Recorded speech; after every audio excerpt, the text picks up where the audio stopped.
est aussi proche même. C'est la tradition, on doit faire un petit tuto. Ça va pas être un chantier facile pour Daniel. En fait, avec ce R230, j'ai eu un gros coup de pompe. J'ai failli se retrouver transformé en un gros coup derrière la nuque. Quand j'ouvre la malle, eh bien, la malle n'est pas supportée par les vérins. Les deux vérins, du coup, c'est pas la bonne marque. Si on était des moldats, on n'aurait pas de problème. Il va falloir qu'on les remplace. Donc je suis content que vous soyez là pour participer à cet événement. Substitution de pompe. Merci de votre fidélité. Et puis on va convier l'ami Daniel qui va venir nous débugger l'affaire en espérant qu'il n'y ait pas trop de coups de pompe à la faveur des festivités de Réveillon. Allez, J'appelle Daniel. J'ai préparé 2-3 petits trucs. Là, je lui ai mis la lumière dans le coffre, tout ça. Et on va voir comment ça se goupille. Bon, je crois que Daniel arrive. Ouh, Daniel! Bonsoir. Bonsoir Daniel. Bienvenue à Bonsoir bord. Daniel. Bonjour à tous. Salut. Bon, Daniel, t'as vu que tu as tout le staff normand réuni là pour la petite bricolette de fin d'année? Mais rentre un peu, ne te mets pas derrière les colonnes, viens! Viens, prends le luminaire. Viens. Mais tout le monde le connaît, Daniel, ici. Bon, il est parfois un peu timide, là, maintenant, ça va. Hein. Surtout avec le grand monde. Bon, Daniel, j'ai eu un coup de pompe. Ça a failli être un petit lapin. Il faut que tu nous règles le problème. Je pense que j'ai commandé les bonnes pièces. Les deux vérins. En fait, il se passe que ça se tient pas le coffre. Et là, on fait un coupon. Voire un plus si affinité. Donc j'ai préparé. Oui, je vois de quoi il s'agit. J'ai préparé 2-3 trucs là Ok. pour s'en sortir. Alors quand on le pousse vraiment au max du max, il tient à peu près. Mais je ne mettrai pas ma tête, hein, parce que Louis XVI, il s'en souvient pas. Hein. Donc si tu pouvais nous instruire avec tes qualités pédagogiques usuelles, Daniel. Donc le souci dans un problème comme ça, donc, ce sont donc les deux vérins de maintien, donc ils sont ici, de chaque côté en fin de compte. Alors est-ce que c'est là? Alors, donc c'est le vérin qui est là, donc vous en avez un ici, et puis vous avez évidemment un de l'autre côté. Donc ce sont les vérins qui aident en fin de compte à la lever du couleur de malle et à l'empêcher de retomber lorsqu'il est ouvert. Donc lorsque ça ne fonctionne plus comme ça, le seul remède c'est le remplacement des pompes. Alors c'est quoi comme marque? Pompe Moldar, c'est Ah c'est curieux. Daniel. Daniel. Ah bah moi j'y peux rien, c'est ce qui est marqué. J'ai pas mes lunettes, je peux pas te contredire ou non. Non mais c'est bien ça qui est marqué. D'accord. Donc, il n'y a pas de souci. Bon, on va essayer de remplacer tout ça par les pièces neuves. Hein. Voilà, on va faire. On remet de l'origine Mercedes. Hein. Bien sûr. Toujours. Alors, Allez. pour ce faire, Fais attention à ta mimine. Hein, ça va. on va mettre le balai. Normalement, on avait préparé un petit balai. Pour sécuriser l'opération. Je vais peut-être mis derrière le kakemono. Hop, ça va bien. Alors, petite sécurité, donc à prendre. Tu donc, n'oublieras pas de faire autour de la voiture après. Bien sûr, oui. Petite sécurité, lorsque l'on travaille sur des vérins de capot, c'est de mettre une sécurité, c'est-à-dire un levier qui, ça peut être un balai, mais ça peut être autre chose, mettre en sécurité de façon à ce que ça ne tombe pas, hein, donc, tout simplement. Hein, parce que lorsque les vérins sont enlevés et que le couvercle tombe de par lui-même, bon, ça représente un certain poids, et puis ça peut casser quelque chose. Donc voilà, donc on va remplacer donc les vérins. J'ai tout mis sur l'établi par là-bas, ouais, Voilà. Donc les vérins, donc, ça se présente comme ça. Donc, ils sont fixés donc, à leur extrémité par des rotules. Voilà. C'est de la pièce d'origine Mercedes. Hein. Je conseille fortement de mettre de la pièce d'origine Mercedes. Voilà. Ce sont des pièces qui sont disponibles chez Mercedes. Donc voilà, donc c'est un remplacement voilà, relativement classique, hein, donc des poses hors pose hein, de la pièce. Hein. Il n'y a pas de graissage particulier à faire. Voilà, c'est le dépôt de repose. Et alors, c'est quoi la marque de tes vérins du coup? Parce que Mercedes, des fois, il fait ses kiosques et des fois, non.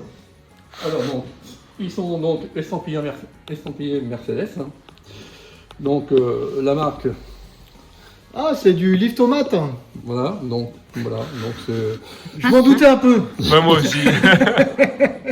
Ok. Donc, ce sont des vérins qu'on retrouve beaucoup donc sur les Mercedes, enfin, cette marque-là. Donc, en principe, c'est des vérins qui résistent bien au temps, mais bon, après, avec le poids, bah, ça finit par user, donc ce qui est tout à fait normal. Bah, en fait, pour les petits pois, ça va, mais il faut des carottes à côté. Bon, à toi de jouer. En action. Donc, deuxième précaution, c'est de mettre une couverture quand même sur la bordure de l'aile.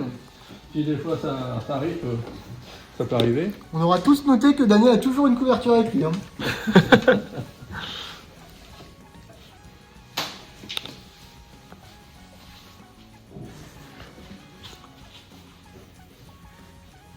Voilà. Donc les fixations, comme vous avez pu voir sur le 9, donc il y a des petits clips hein, qui verrouillent donc la rotule donc, sur la partie mâle. Donc voilà. Donc pour les enlever, donc il suffit avec un tournevis de les écarter pour les enlever. Là, je ne sais pas si on voit bien. Peut-être. Ouais. Ici, donc la graffe qui est ici, on vient à cheval donc, sur la rosule, c'est le porte-rotule, ce qui fait que ça le verrouille. Quoi.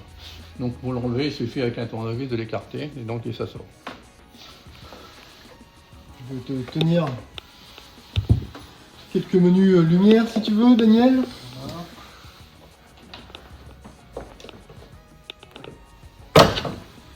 Alors vous voyez quand on le déboîte, hein, donc on a tout le poids du coffre hein, qui arrive. D'où le balai. Donc là, en principe, il n'y a pas besoin d'enlever donc la graffe. Hein. Donc le fait d'appuyer dessus fait que la graffe s'écarte et donc ça reverrouille l'ensemble. Donc le passer correctement. Donc c'est extérieur-intérieur. Hein. Voilà. Et une fois que vous êtes bien en ligne, une simple pression dessus fait que ça se verrouille. Et après, donc idem pour le bas. Donc là, il suffit de forcer un petit peu sur le coffre pour se mettre pile à hauteur. Voilà. Et une fois qu'il est emboîté, donc il est verrouillé. Donc il ne peut plus sortir. Une petite pression, moi, ça m'aurait bien dit. C'est soif. Donc voilà. Donc voilà pour un côté. Donc pour l'autre côté, donc c'est idem. Est-ce que on peut mettre le côté droit à gauche, le côté gauche à droite, ou est-ce que c'est parfaitement interchangeable? Ah oui, c'est interchangeable, c'est un principe du vérin. La seule précaution qu'il faut prendre, c'est suivre la flèche vers le haut, open. Donc voilà, c'est tout. Donc, mais c'est tout. Droite-gauche, il n'y a pas de droite-gauche en fait. Il n'y a pas de parfaitement symétrique. C'est le principe de l'amortisseur un peu, hein, ou du vérin. Donc pour l'autre côté, alors je vais faire voir un petit peu le principe pour dégrafer. Alors je ne sais pas si on l'encoche là, donc il suffit de l'écarter. Ça, vous l'écartez et on la met sur le bord, on n'est pas forcé de l'enlever complètement. Donc même principe pour le bas, hein, c'est le même montage. Hein. Voilà. Et là, on recommence l'opération. Tac.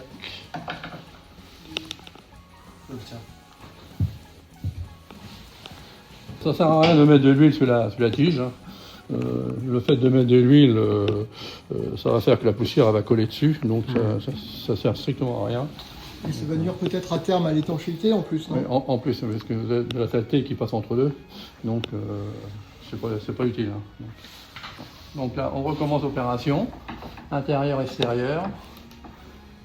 On appuie une fois, on ajuste la hauteur pour se mettre bien en face, de façon à ce qu'il n'y ait pas de contrainte. Là, voilà. Il n'y a pas beaucoup à forcer, hein. Il faut juste une légère pression dessus. Et à partir de là, on va pouvoir faire un essai. Ah ben là, j'arrive fait plier là.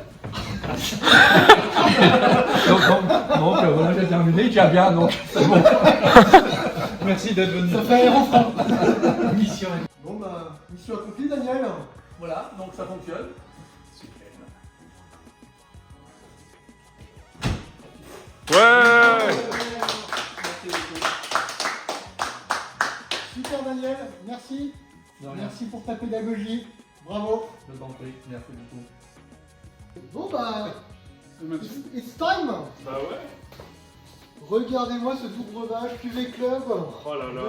2026. Magnifique. On va en montrer un petit C'est peu. c'est regardez bien ça. mérité quand même, hein. Ah bah ouais. Après ce dur labeur. Depuis le temps qu'on l'a. J'espère qu'on va arriver à l'ouvrir, hein. C'est pas facile, hein. Ça va. En direction du GLK. On va éviter d'abîmer. Ce que j'aime bien, c'est ceux qui n'ont pas travaillé qu'on soit. Ah oui, c'est toujours comme ça. On a soif. On a soif. Oh là là là là. Alors ça c'est les champagnes roules, hein. Nos partenaires club qui vont nous faire l'amitié a priori de participer également à notre sortie de la des Rois. Donc, tous les gens qui voudront s'approvisionner à cette occasion-là pourront le faire. Enfin ça c'est s'il en reste. C'est s'il en reste. J'en mets pas trop parce qu'il ne faudrait pas qu'on soit trop pétillant non plus. Parce que j'ai été égalitaire. Mais C'est pas oui. mal, c'est pas Oh, mal. mais pas mal, hein. C'est pas mal, c'est pas mal. Bon, eh bien, on n'a jamais été aussi proche. Bonne Vive le année, club. bonne santé, Bonne année. des belles étoiles. Bonne année. Des gros flocons. Chin, chin, chin, chin, chin. Hop là. Et puis au tuto nouvelle formule. Et vive le club. Santé. Au CMBF. CMB. Rejoignez-nous. Bisous.